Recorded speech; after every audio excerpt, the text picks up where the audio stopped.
So, ladies and gentlemen, welcome to our series of planets through ascendants. And today we're going to be covering Mars in the seventh house for Taurus ascendant people. As in, what happens when Mars is in the seventh house for Taurus ascendant? Because, especially for Taurus ascendant, Mars rules the seventh and 12th house. Okay.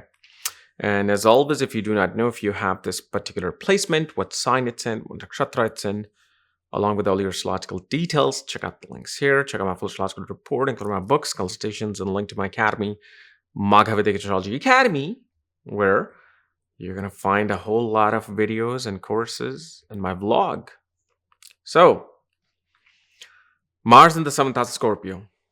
And of course, I'm going to skip certain things here with Mars because there are quite a bit of like malefic impact that occurs, but that too has to be taken with a grain of salt because there are certain conditions with certain degrees, certain aspects that changes that. So it's not like dogmatically applying it for every single placement here with Mars, but usually you will see with the Mars placement here, and let's say I'm talking about Mars is not being impacted by any planet. Okay, whether it's positive or negative. But one thing we usually see is that a person either tends to get married early in life, okay, or especially get married late. But if they get married late, usually that marriage can take place in a courtroom. Court marriage are very few people around. And the other thing that we see with this particular Mars, usually, the person that you're going to marry will be coming from a faraway place to meet you.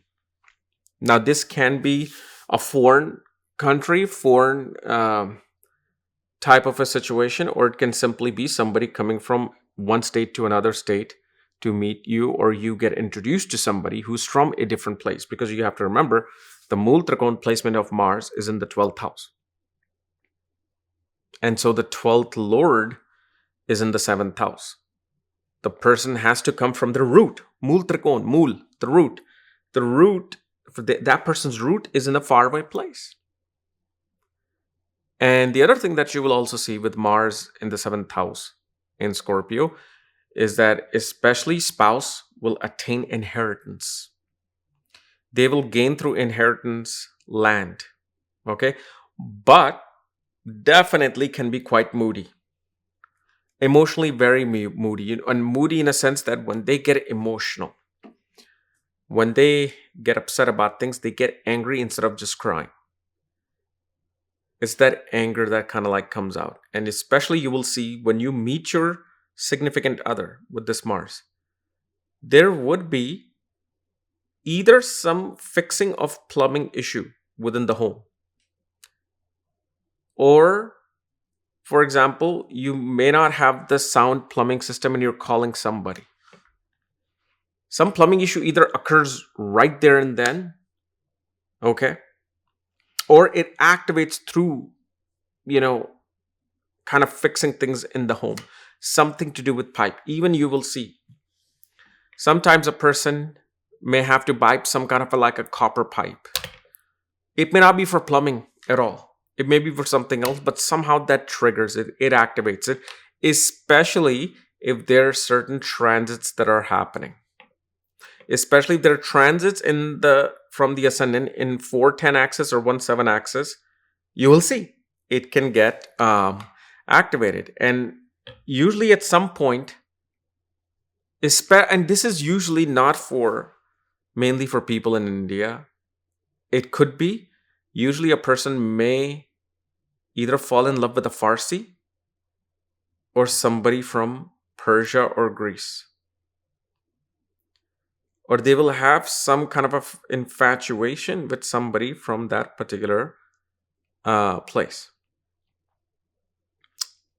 And then the other thing that we also see with Mars, after marriage, career rises. The person who comes in your life definitely puts your focus on career. You become very career. Actually, that's the thing I should be saying. You become very career oriented with this particular placement of Mars.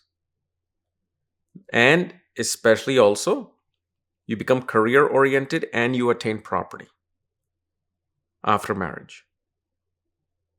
And the other thing that we also see, before you get married, there will be some dispute with your family and this person. It may not be something serious, but there will be something that happens right before the triggering of marriage. So don't take that too hard. Don't take that like some bad omen or anything. It triggers that. And it could also be actually with that individual and their own family related to some property, insurance, or inheritance related issue. And it's the act, and this only occurs with the person you will eventually be marrying, because you could be dating many people. If you're in a modern society, you could be dating many people before you meet that right person. But this placement, when you're meeting that actual right person, these events kind of get triggered. Okay.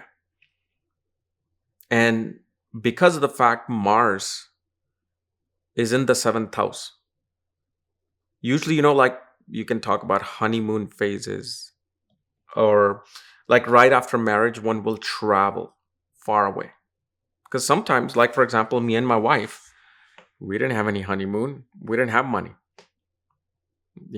so we couldn't take any trip until we could save money to even like get a property. But we traveled afterwards, a year or so later. But it wasn't that. So it's not like everybody travels. But these people specifically will travel. But again, you got to understand, I'm only talking about Mars here not being impacted by certain planets. Because when that impact comes in now, well, I'm going to have to make this video, another half an hour longer, 40-minute long. Okay. So anyway, guys, this was my analysis of Mars in the 7th house for Taurus Ascendant people. If you're new to my channel, subscribe below so you don't miss the type of videos. And if you want to know where your Mars is placed, all your astrological details, check out the links here. And today also, I'm going to be uploading the video on horoscope matching on my KRS vlogs. All right. See you there. Bye-bye.